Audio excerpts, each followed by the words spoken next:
कहते हैं कि हार का कोई सबसे बड़ा कारण है तो वो डर है।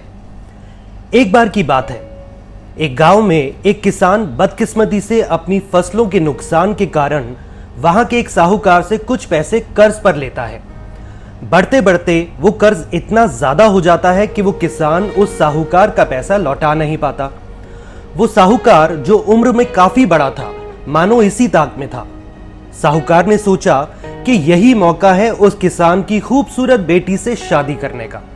उस साहूकार ने किसान के सामने यह शर्त रखी कि वो उस किसान का लिया हुआ सारा पैसा माफ कर देगा अगर वो किसान अपनी बेटी की शादी साहूकार से करवा दे।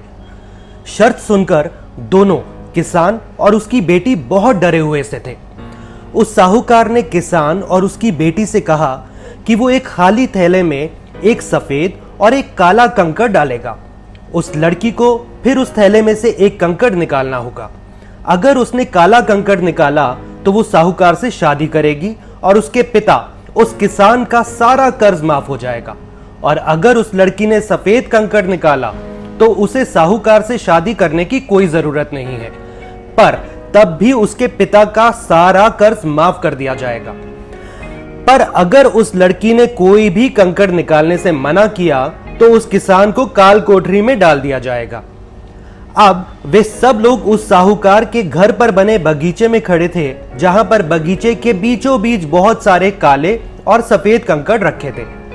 बात करते करते वो साहूकार नीचे झुका 2 कंकड़ उठाने के लिए। जैसे ही उसने कंकड़ उठाए, उस लड़की ने अपनी तेज नजरों से देखा कि साहूकार ने 2 काले कंकड़ उठाकर उस थैले में डाल दिए।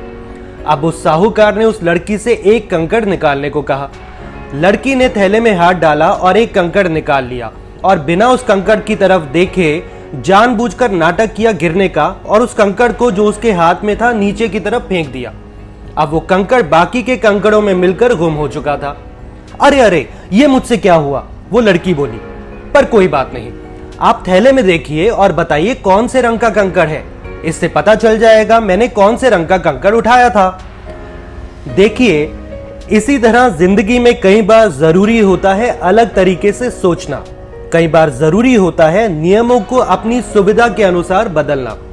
अगर कोई आपका फायदा उठाने की कोशिश करे, कोई आपको धोखा देने की कोशिश करे, आपको अपनी समझ, अपनी सूझबूझ से काम लेना होगा। कई बार हमारी उम्मीद और कोई नहीं, हम खुद होते हैं, तो हमें निडर और साहसी बनना ही पड़ेगा। इसी तरह जिंदगी में आगे बढ़ते रहने की कहानियां लेकर मैं पंकज मल्होत्रा आपसे फिर मिलूंगा। थैंक यू, शुक्रिया, धन्यवाद।